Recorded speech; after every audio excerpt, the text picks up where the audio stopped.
Hello viewers. Welcome to our How to Video series. In the last video, I have shown you a few dashboard features of Socioboard. Now continuing to that, here I am showing you more about the new features of Socialboard 5.0 version. But before starting, make sure to like this video so that it would gain better visibility on YouTube. And if you are new here, please click on the red button to subscribe to our channel and hit on the bell icon to get all notifications of our new video updates. Without further ado, here we start.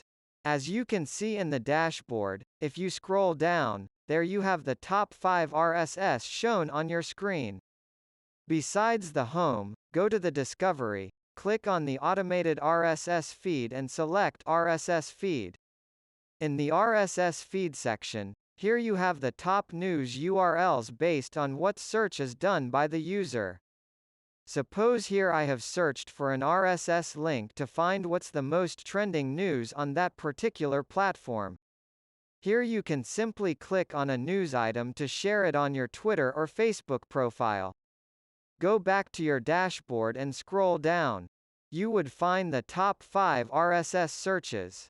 Coming back to the publishing section, as we have seen in our previous videos, the post which you have scheduled on Socioboard will be shown in the calendar view. As you can see on the screen, here we have scheduled a post, and in the calendar view, you can check the Socio queue to check all the scheduled posts. Now, come back to the dashboard. Below the account section, there you have the publishing history, where you can find all the posts that have been scheduled earlier.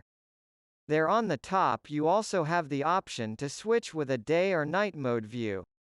And one more thing to add on, want to know more about Socioboard? Then check out other episodes of our How to Video series.